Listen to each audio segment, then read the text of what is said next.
I was just outside for a breath of fresh air, and what a night. I know most of you are probably in your beds by now, but if you're still up and around, take a moment. Step outside for a spell and breathe in deep. The weather is absolutely still. The sky is crystal clear. It's like the forest is quietly breathing along with you. As you listeners know, I'm a night owl, and it's on nights like this I wish I wasn't cooped up in the studio.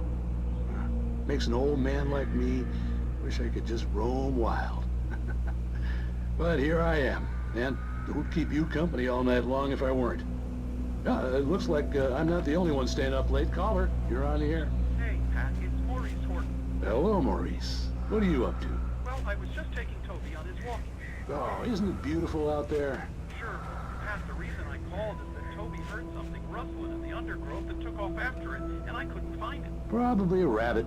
Sure. Toby loves rabbits. Well, sure. Anyway, I figured... And Toby's a friendly dog?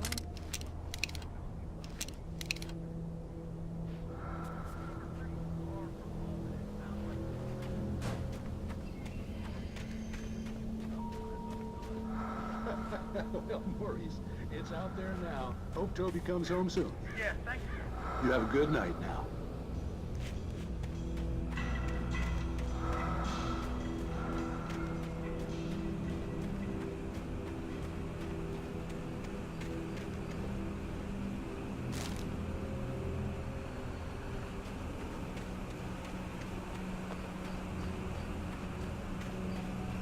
The gas station was closer now, its light welcoming in the darkness. Paul makes the best dogs in the state. Belly Burster is the best with no contest. Monster Dog is second best. The famous dog is...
No, a man like me needs a hefty meal!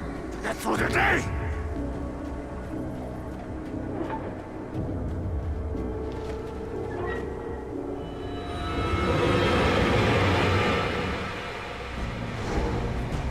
We enjoy the magnificent!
Science.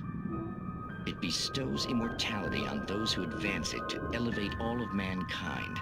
Newton, Einstein, Sagan, princes among men. But the price for such a legacy is steep indeed. In Night Springs. Tonight's episode, a quantum suicide. If our lives are already written, it would take a courageous man to change the script. Having called a press conference, Dr. Barclay Colvin is about to demonstrate that very courage. Ladies and gentlemen of the press, I am Dr. Barclay Colvin, and I'm glad so many of you could join me here at the Moorcock Institute. Tonight, I'm going to give a practical demonstration of the many worlds interpretation. As you can see, this is a loaded 9mm pistol. It shall be part of a thought experiment. And now, a real experiment, known as a quantum suicide. Did he say suicide? Is that a real gun? He's kidding, right? Please, stay calm. There is no risk. Observe what occurs when I place the weapon against my own forehead. Now, you might think this round is merely a dud. Not so. Observe the flower pot. And yet, I myself cannot be harmed with this gun.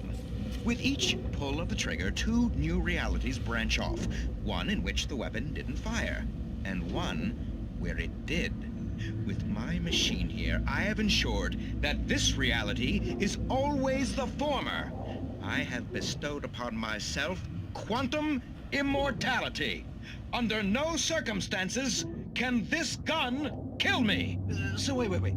What you're saying is that every time you pull the trigger, in another reality, you die? Yes, of course, but that's completely trivial. There's an infinite number of things that could happen at any moment, and they always do happen somewhere. The point is, this one thing did not happen here. You're insane, Colvin. Insane? Insane? Hey, was this thing supposed to be plugged in? I stumbled on it. You fools! Gaze upon quantum immortality.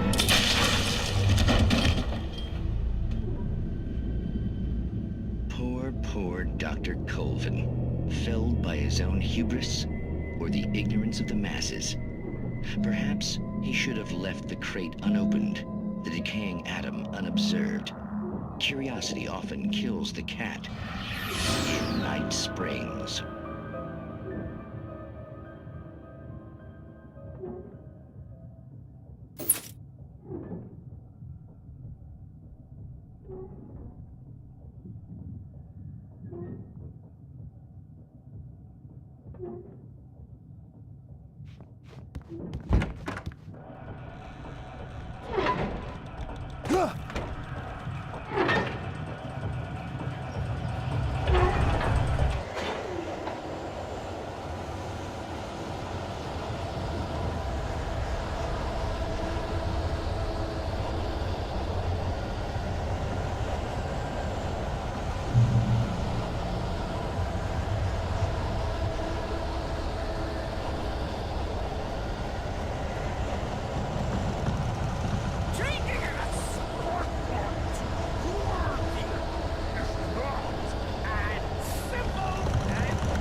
Stucky's body vanished, leaving behind only a lifetime of nightmares to come, assuming I'd reached the lights of the gas station alive.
I recognized the parade float I had seen in Bright Falls when I first arrived with Alice.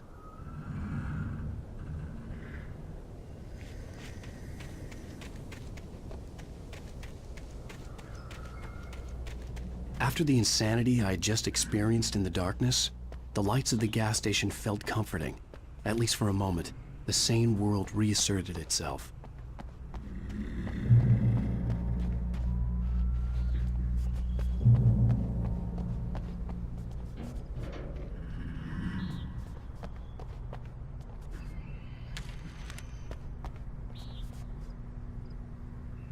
The Deer Fest had been 2 weeks away when we arrived. If the day count on the banner was right, I was missing a whole week between the night we got here and now.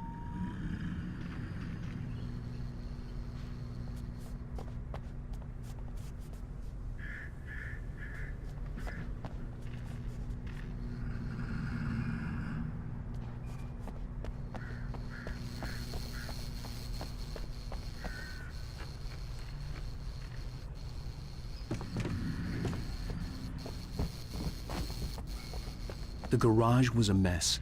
It looked like someone had trashed the place, or that there'd been some kind of fight.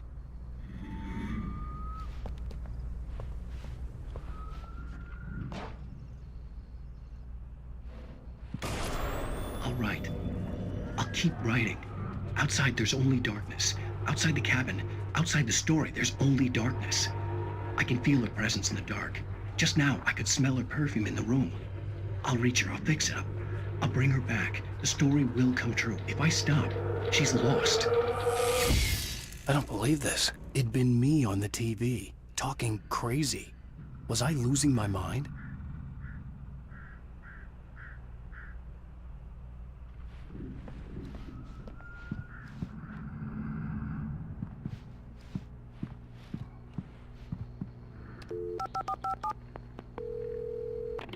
Great Falls Sheriff Station.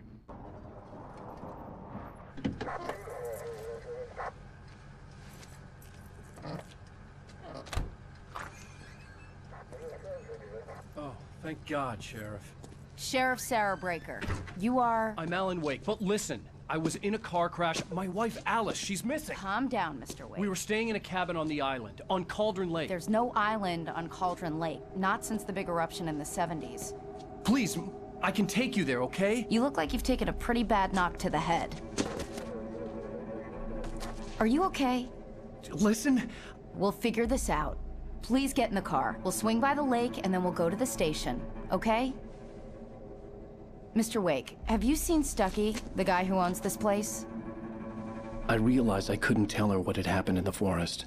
She wouldn't have believed me. And then she wouldn't have helped me with Alice.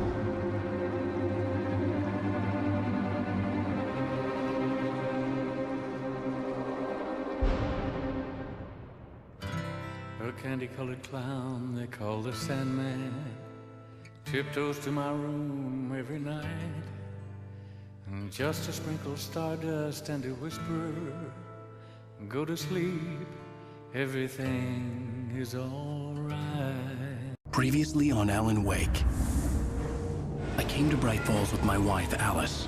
Thank you for coming here with me. I thought maybe you could write here. I don't want to hear it! God damn it, Alice! Now, she's missing. Alice? Alice? I woke up behind the wheel of a crashed car. I'm missing a week. I was attacked by shadowy men straight from a nightmare. The sheriff took me to the lake Alice and I had stayed at, but the cabin had disappeared.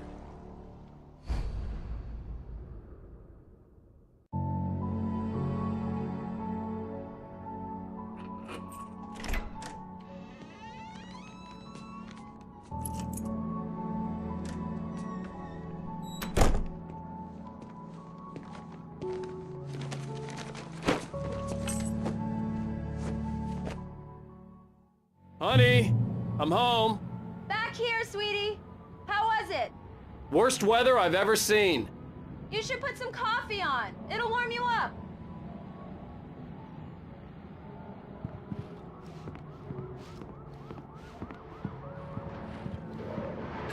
Coffee's on. Great, thanks. I'll need it if I'm gonna finish this by tomorrow.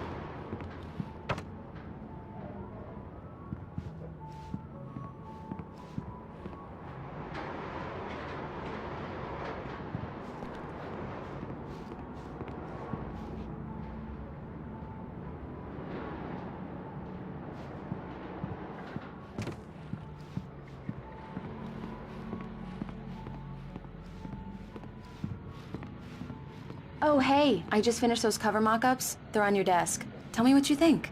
No kidding. I didn't think you'd get them done this quickly. On occasion, I can perform all sorts of miracles, my dear. Oh, really? Well, you seemed to think so last night.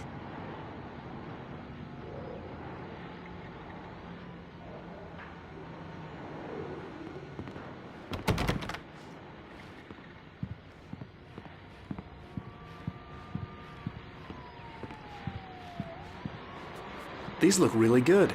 Oh, sure, until Barry gets his hands on them. Which, by the way, will happen over my dead body. The last time was the last time. Oh, and speaking of Barry, he called. Alan! Alan, please check the fuse box. I'm right here. I'm on it, honey. Please hurry.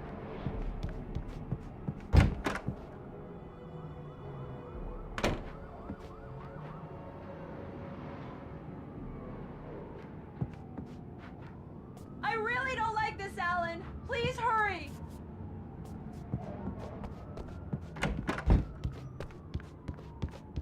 I'm right here, baby. I'm fine, I'm fine. Just get the lights back on. Now, please.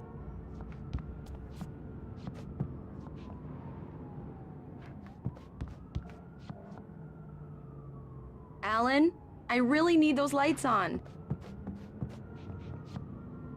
Honey, it's a power outage. I've got the flashlight. Okay. Hi. You okay? I'm sorry. It just really spooked me. Don't worry. We'll just break out the candles. I know it's stupid, but it's just... especially when I'm not prepared for it, you know? It gets to me. I love you. Tell me a story, writer.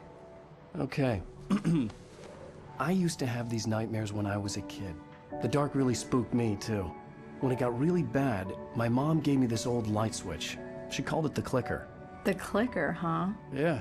If I ever got scared of the dark, I could just flip the switch and a magic light would scare the monsters away. Oh, sure.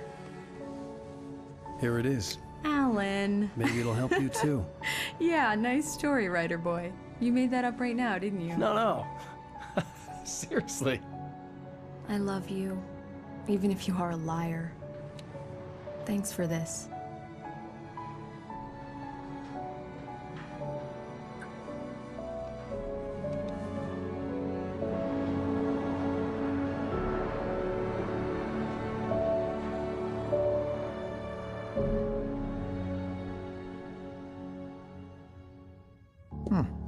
How do you feel, Mr. Wake? Any nausea, disorientation, anything like that? Mr. Wake, how are you feeling? I'm okay. My head's fine. I had to lie about my headache and memory loss. He'd send me to a hospital for tests. I couldn't leave without Alice. Very well. I don't think you have a concussion, but you've obviously been through quite a shock. You should take it easy for a couple of days. Thanks. Well then, Mr. Wake, we're done here. If the pain gets any worse or you experience any other symptoms, you should come see me. I'll let you get on with it then. Sarah, Sheriff Breaker, is waiting for you. She's very good at her job. I'm sure she can locate your wife in no time. Doc Nelson was the image of a small-town doctor. Sheriff Breaker had called him to the station to take a look at the cut in my head.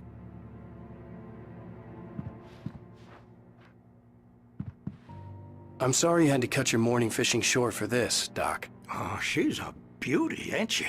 Not the biggest I ever caught, if you can believe that coming from an old fisherman like me, but she's right up there. Now, she's a largemouth bass, which is what you're after if you prefer a lure. Now, if you want either trout or salmon, on the other hand, then it's fly fishing for you. You a fishing man, Mr. Wake? Oh, doesn't really matter, I suppose. But it can be very relaxing out there. You can't get me off the water this time of year. Closest thing to heaven. I'll take your word for it, Doc.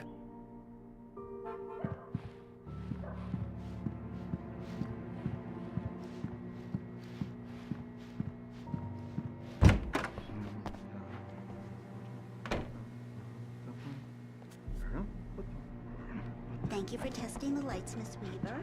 Everything seems to be fine. I don't have the luxury of being complacent, Deputy Grant. The bulbs will need changing soon. You can't change them in the dark. I'll be sure to take care of it, Miss Weaver. Have a nice day now. Very good. Come in, Mr. Wake. Your phone's on the desk. The battery was dead. It's charged now.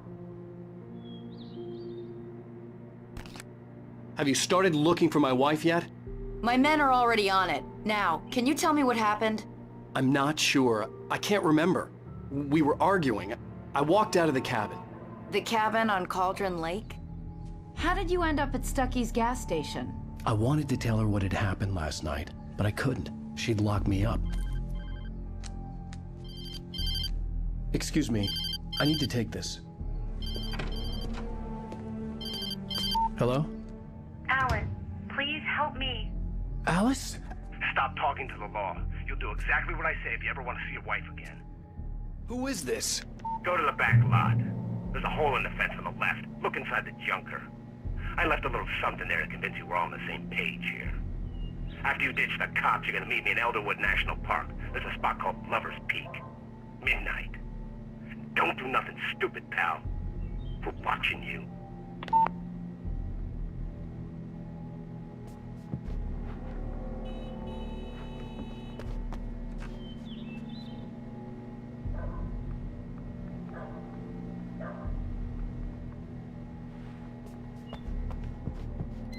Mr. Wake, can I help you with anything? I need to get some air. The sheriff said I could go out back. Of course, Mr. Wake. You can get there through the cell corridor. Just don't mind Walter in there. He's one of our regulars. I thought he quit drinking for good. Oh, no such luck. He went on I a couldn't go bender and anywhere beat yet. Danny pretty I had to badly. play He along with the started caller. shouting like that the Alice's moment life he was woke at up. stake.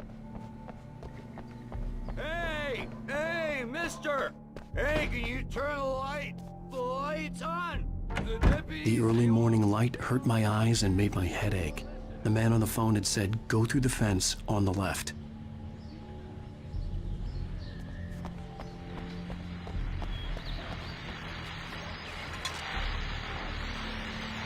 Well, folks, it's been another long night, and it's about time for me to sign off for a while. God knows I need my beauty sleep. Just one more item before I go. It's been a busy night for the sheriff. Reported shots fired on Main Street. Deputies two intoxicated young men were celebrating the completion of their year-round.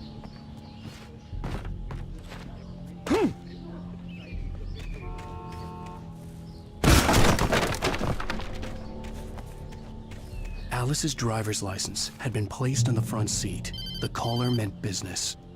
Barry? Ow! Ow! Thank God! Where the hell have you been? I've been trying to reach you for a week, you and Alice. I've been worried sick. I flew out yesterday. I'm here in Bright Falls. Barry, listen to me. I'm at the sheriff's station. Come and get me. I can't talk now. Al, what the hell is going on? I had to get the sheriff to let me go. I needed to get to Elderwood National Park to meet Alice's kidnappers.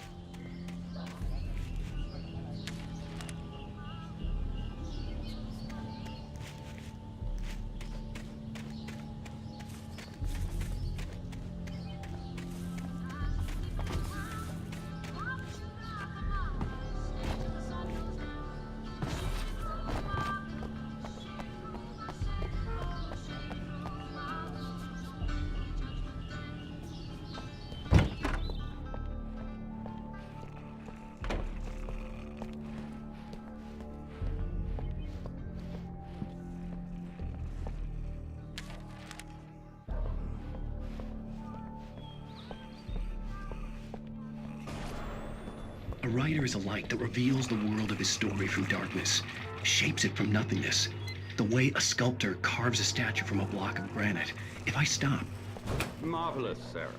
I just wanted to settle all the damage the Anderson brothers might have inadvertently caused on their recent and regrettable little outing. They are not accountable for their actions, of course. I can assure you that my staff has been reprimanded. Yeah, it's Mulligan Odie here. never caused any trouble to anyone when they were still living at their farm. There's no sign of him. Indeed. Or... Wait. All we can do is this to is Thornton. slow down the Look, progress we've located of their the brake dementia. float. It's here. That's some good. Are you feeling any better, Mr. Wake? I'd like to leave. Am I free to go? Well, we still need to talk about... Am I under arrest? No, of course not. But I need to know where you'll be staying so I can get in touch with you. I'd avoid the motel. The Majestic is known for its roaches. The cabins at Elderwood are pretty nice, though. That sounds perfect. I'm Dr. Emil Hartman. I'd like to invite you to stay at Cauldron Lake Lodge. Did you talk to my wife? I had the pleasure of discussing your situation with her on several occasions. Did you set something up with her? I invited her here. My clinic is a place where... Oh! Hey! Oh, my! Take it easy. Hey, nobody move! Get your hands off of my client! Who are you? I'm Barry Wheeler, his agent. If you have business with Mr. Wake, you talk to me. You yokels won't know what hit you once I sick my lawyers on your asses. No harm done, Sarah. I'm all right. I don't want to press charges. Mr. Wake, my offer still stands. Get me out of here. What the hell was that about, Al? We don't need a replay of that thing with the paparazzi. I thought they were gonna lock you up. I had to talk to someone. I told Barry everything. He thought I was certifiable, but when he heard about the manuscript, I had him. The fact that I'd written something, even if I couldn't remember it, was enough for him. He smelled money. And he believed that Alice had been kidnapped. Anything beyond that was another story. I had a midnight appointment with the kidnapper in a place called Lover's Peak, somewhere in Elderwood National Park. The plan was to rent a cabin. I don't like it, Al. I don't like any of it. It's not good. In fact, it's the absolute opposite of good. Mr. Wake! Barry, you found him. Hi, Rose. Oh, wow. I was just thinking about you, too. Great. I was just bringing Rusty some coffee. He's on the balcony, looking after Max. Poor thing. I really need to go. Great to see you again, Mr. Wake. Later! Who's Max? What an airhead. Jeez, Mr. Takes a swing at everybody. This is not her fault. She's a very nice girl and, more importantly, a fan.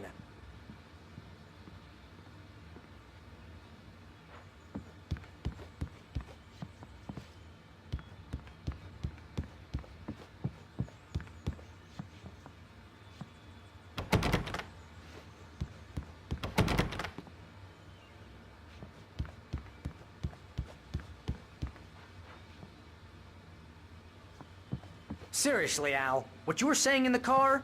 Just listen to yourself. What, you shot a guy? and his body just disappeared? When was the last time you slept? Are you high? Have you been drinking? No! Look, Barry, I'm missing a week, and someone's got Alice. Do you and everything's understand what it sounds like when you say stuff like that? Don't get me wrong, it's a good story, could be a bestseller. But when you start confusing fiction with reality, you're buying yourself a ticket to the funny farm. All right, wait here.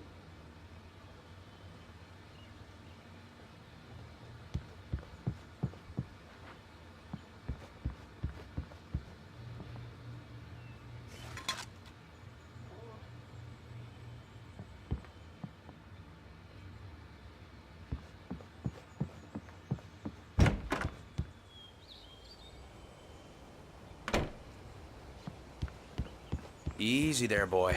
I'm almost done. Hey, Rusty, right? You rent cabins. Oh, Mr. Wake. I'd shake your hand, but mine are kind of full here. Actually, I'm sorry about this. Would you mind grabbing the registration form from the desk? It's just across from Bucktooth Charlie. Okay, sure. What happened? Crazy poachers. Max here got his foot caught in a trap. They're illegal to use here. Hell, you're not supposed to hunt within the park at all. But that doesn't stop some lowlifes. Well, at least Max is gonna be okay. He got lucky. Max is still groggy from the shot I gave him, and I'd rather not leave him alone just yet. The form's on the desk across from the mammoth skeleton. Seriously, Al, you can't just go and meet a kidnapper. Those situations always end up in disaster. You gotta talk to the cops. She's my wife, and it's my call. Can we talk about this later? No. This whole thing... Listen, you hit your head. I mean, geez, Al, come on. You gotta understand how crazy all this sounds. If you're trying to pull a joke on me, freak me out, it's working. Ha ha, let's have a laugh on Barry. Well, you had me going there real funny, Al. You can quit it now.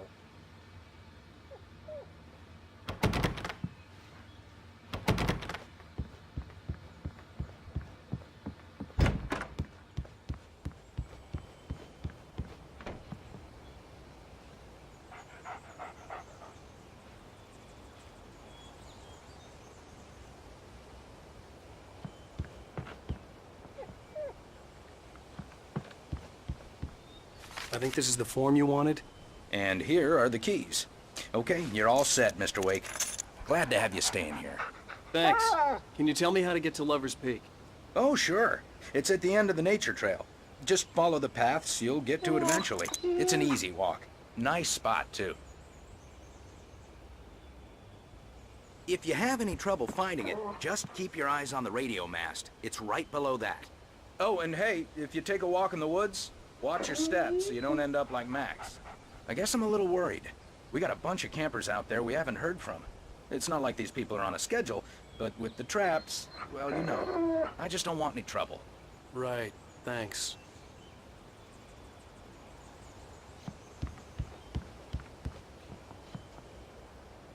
Look, Al, you're asking me to believe that you shot a dude who went poof into thin air, a guy who was bulletproof until you pointed a flashlight at him.